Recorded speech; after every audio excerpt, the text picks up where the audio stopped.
Hey, you already know what it is. Thank you for tuning in to Mecca Juanita. audio. You already know. Mecca what?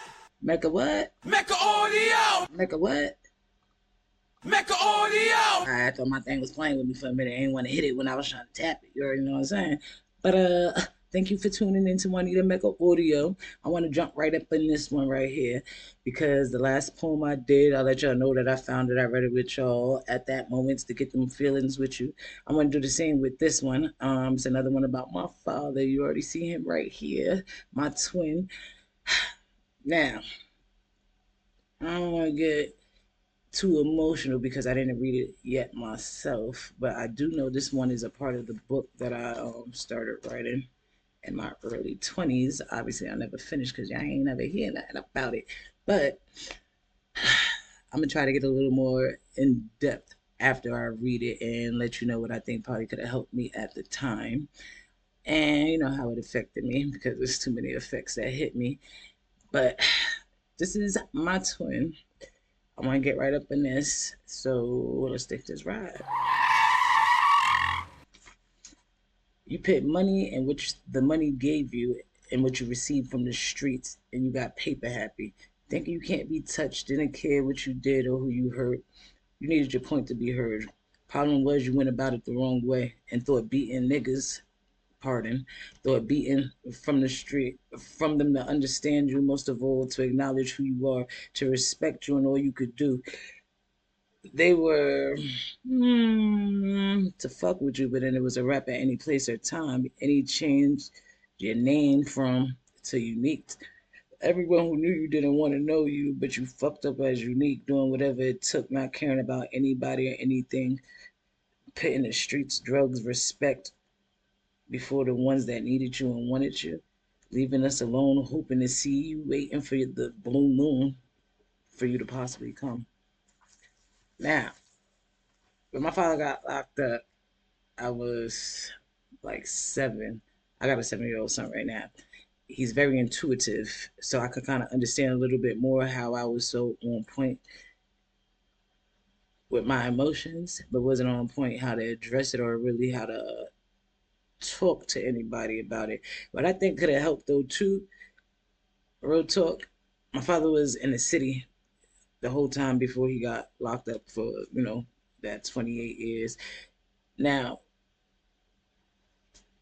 when he was in the city, I ain't see him all the time like that. So when I did see him, I talked to him. It wasn't all the time, but it was always a good time. You know what I'm saying? He never really yelled at me and he didn't really punish me like my mother did or anybody else in my family did. So he always had that utmost, and I always felt like I was so special when I was with this man. I'm talking about anytime he drove me in the city, everybody was all on him and he knew everybody. Everybody knew him. There was nothing but respect. So I felt like, I'm respect, and you're gonna hold me at that respect. So I guess that gave me that little to be moving the way I was moving, and I definitely was thinking the way my father was thinking because in my mind he had all these kids.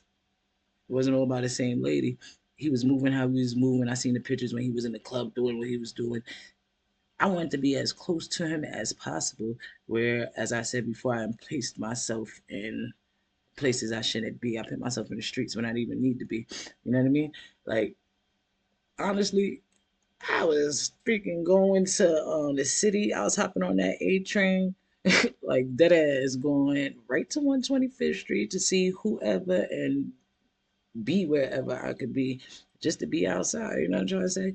Like at the end of the day, the subway was my friend. That's all I'm gonna say. I was hopping on that train every week, cutting school, doing what I gotta do to be wherever I gotta be, so I could feel in tune with him because I know that was his last address before he got incarcerated. So I was always looking for niggas like him. Now, at the same time, I knew to think smart and I knew how to play them. I knew how to read people's emotions and see what they wanted, and I played off of that. I guess you could say I manipulated. I manipulated their emotions so they could fall for me and give me whatever I wanted and needed at that time. Yeah, I knew at the end of the day how to work my words, and I definitely moved my words the right way. I knew how to dress, I knew how to move, I knew, you know what I mean. My words always hit different, so I already knew. Uh, they ain't never think they was gonna see another one like me again, so they was gonna do what they had to do to get right with me. So I'm gonna read this other one that actually goes part two, the part with my pops. So, because this is how I was moving with dudes and how I really started getting on my with people and doing how I was doing. Because when I say I probably took shit from motherfuckers, and they would never think it was me, and I turned around and helped them look for it in their own house type. You know what I mean? Like I did a lot of things that shouldn't have been done, but it was done because I thought it was I had to move like that because things I heard and whatever how my father was moving, anything straight and anything wrong was right for me at that moment of my life. Which unfortunately took a lot of years, and it took for me to actually be placed. I had to sit down and literally be in silence and be in the darkness so I could just hear the Lord, because I didn't get the help that I thought I needed at that time, which was, I think, all I really needed was somebody to understand me. Don't judge what I say or try to question or tell me I can't feel that way. You understand? I needed somebody to really listen to me, help me understand my feelings. No fault to my mother. Like I said, she worked multiple jobs, so she was barely home. And when she was there, she wasn't really there. You know what I'm trying to say? So I kind of I grew up on my own. I'm keeping 100. I grew up on my own. I raised myself. Like my mother was always there, but like I took care of my sister. I learned how to cook early. I was doing my own laundry. Yeah, I was doing a lot on my own. You know what I mean? So it was like off of that strength of that, and I started that early. My sister was 6 years younger than me. I was watching her when I was like 7. You understand what I'm trying to say? Like, it was real different. So it was like I grew up early and I learned how to just be there for myself. But the problem was I was so young that I couldn't understand to talk to myself to get my emotions right. So I always reacted, and I was always looking for somebody to give me something. I don't know what I was exactly looking for, but I was looking for that thrill. And when that thrill went away, I went to the next one to try to give me that one. So I was always looking for somebody like my pops. So this poem ain't even titled or nothing, but it says, fucked up many on the strength of daddy behind bars, 10 years of me living freely. All I got to see and hear was about my father from people, sometimes TV. I believe he could be the TV dude, the father that I always wanted. And I know that's what he probably wants to be. Affected me mentally, ended up early, no matter if they treated me respectfully, thought they all someday would leave me. All thanks to daddy, older and kept 3 guys closely, eventually cheated. Mm, I thought or just felt I was probably never really needed. Couldn't believe they will ever be true to me. Why would they? My father left me.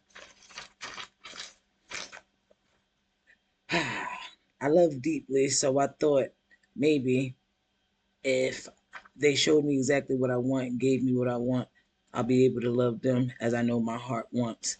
But unfortunately, I guess it was all just lust. The first guy I really fucked with, it only lasted like a month. I left him quick. I ain't believe a word he said. Always thought he lied, and everything he did was never what he really did. Uh, well, this one I heard. Hold up, because we ain't about to get weak up in here, so we about to we don't have no tears today, you heard me? Bump that. We gonna get this right. Let's finish taking this. We gonna get me right. I don't wanna have no when I'm done with this one, you heard me? So let's finish riding.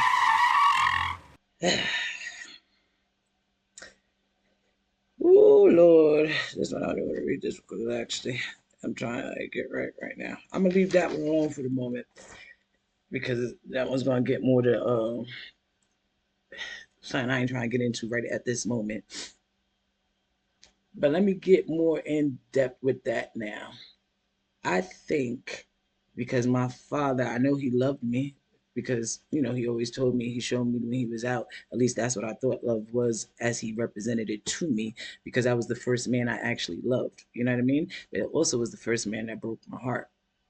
Now, when he got locked up, I didn't even realize most of this until literally probably recently when he came home. I probably really touched and took heed a little bit more because he was here, so I got to see and understand. But by me keep looking for people like him, but he left. I always kept believing, why get so close and really give them all of me, because eventually they're gonna leave too. Anybody that loves you gonna leave, and they go and cheat. Because my father had so many kids, so I know he loved my mom. I know he loved us kids, but he still was doing what he did. You know what I mean? So I always thought that was okay to cheat. I always thought it was okay to not really be there, but act like you there. Like the words was all that it was.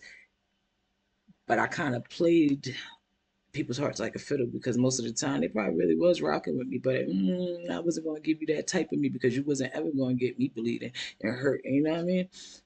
And then the time I really did, I'm telling you, I ain't never act crazy or get off the rocket, but when I really knew, I don't know if it was fully love, but it had to be some type of obsession. But when I held that boy down, that I knew from high school, and then my uncle, got locked up, whatever, and he ran into him in prison. I think they was in the same unit. And even when he found out my uncle's last name, he was like, "Oh shit." Juanita, let me get her information. Let me write her. Let me get a number or something. My uncle did ask me at first, but I ain't gonna say I wish he didn't, because everything was supposed to happen. But once he gave me that number, and I started getting back in touch with him, writing him and everything, that boy was locked up. Well, I held him down. I was faithful to him, but I couldn't be faithful to other motherfuckers on the street. That shit makes no sense. Every weekend I'm hopping on that. I can't remember what that bus was called, but I'm hopping on that motherfucking bus in Newark to go take my ass to freaking South Jersey just to go visit his ass every weekend. I was working what, I think at the 3 times a week at that time, and I was taking off down there every Saturday when I was supposed to be working to go see his ass. I did my 40 hours in 3 weeks. I had a car and everything at that time, yo. I was jumping. As soon as that man came out, I held him down for 2 years. I was bringing, I was doing things I shouldn't have been doing when I went over there to even go see him. You know what I mean? As soon as that man came home, when I say he played me heavy, I even picked him up from jail in his grandma car, God. When he got released, I was there. You know what I mean? Wrote that nigga letters after letters after letters, spent mad money on that phone just to talk. Like the chorus link, just to talk all day, all night, every day. Like everything. That man came out. He ran through these holes so bad. He probably was good for like a straight week. After that week, he ran through, and I never had a man. And he was. I never had a man that had me so different. Like if anybody else would have died, I would have went and got my lick back, moved on, kept it moving. It would have been nothing. But something was about him. He was like that real super bad boy. I'm talking about since high school. He'd been in and out of prison. You know what I mean? So it's like that shit turned me on. He was like straight a jail nigga. Like he locked up now again, I'm sure. But it's like once he did what he did to me, I'm gonna get deeper in that another time, because I'm gonna have a whole little, what I mean, story just talking about, prison in general and everything I did to hold him down. But he changed me so bad where I was, the first time ever, I was sitting in his backyard, God, because he wasn't answering his phone. I was sitting in that motherfucking backyard, no bullshit, posted up. 2, 3 o'clock in the morning, posted. Cause I knew you gonna come home sometime. And when your ass come home, I promise you, you was gonna see me. I was ready. I was gonna blow some shit up. I wasn't even gonna hold you.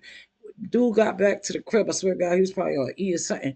His eyes was rolling in the back of his head. He was done. It's like he did what, 6 years when I did that last two with him. So I already know like all that shit was hitting him hard and different.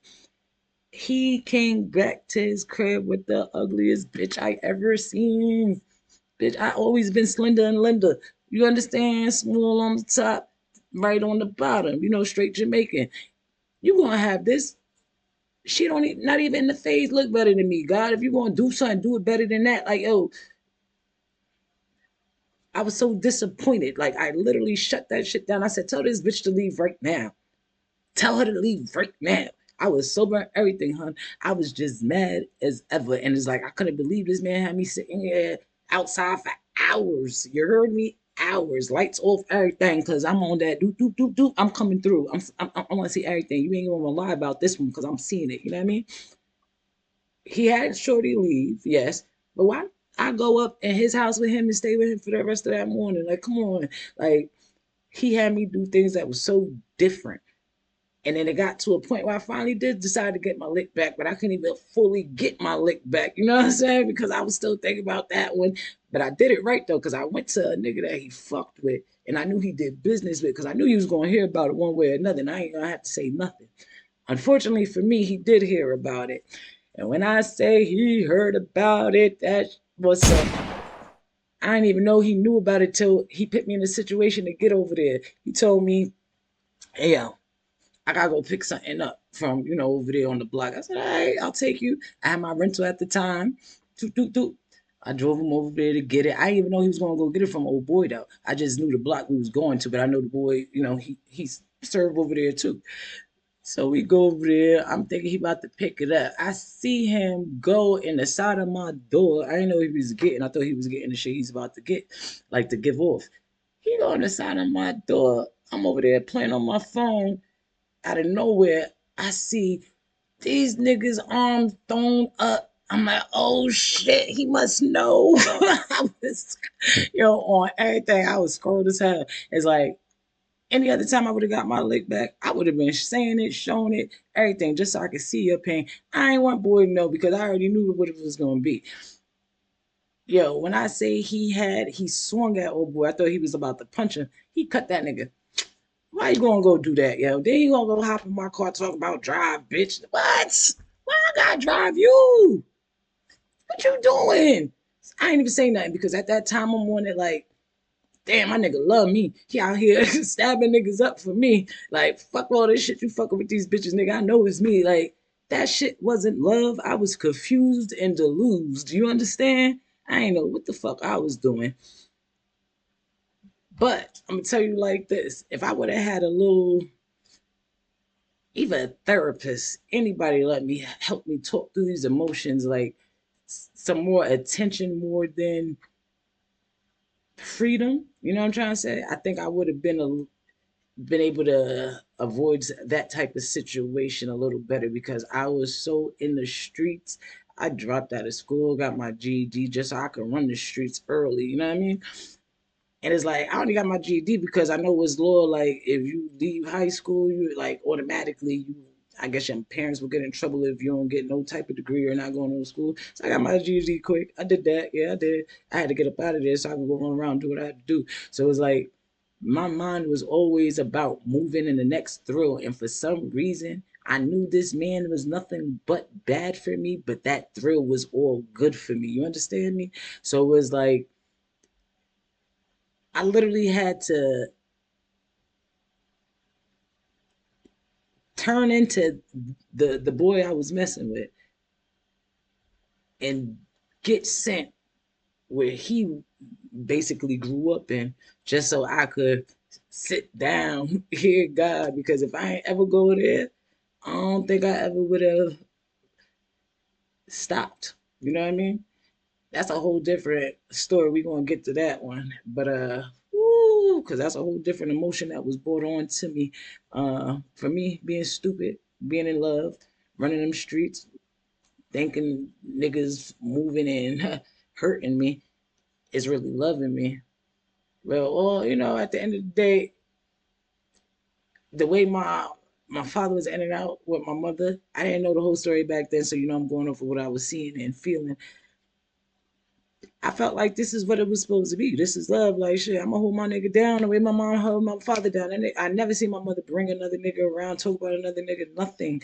As my father was in prison, like she showed me what true loyalty was. So I'm gonna hold this one down like that, and then everything I felt like he owed me, bump that, yo. I I was walking around them streets talking about, yeah, this mine. Like, I even got your initials tatted on me, God. Stop playing with me. Just to prove to you how you was going. So, yeah, you owed me. So, at the end of the day, we both got sent somewhere to sit down for a minute to get our minds right, I guess. But by the grace of God, I found him and I was really able to sit down, take heed, and move on and grow. Unfortunately for him, he ain't never learning. He's still back in there, in and out. But like I said, I'm gonna cut this one right here though. We're gonna get into that one and a whole nother thing. That's gonna be another journey that we're gonna take a ride on. But until then, I want y'all to make sure you like, subscribe. You already know.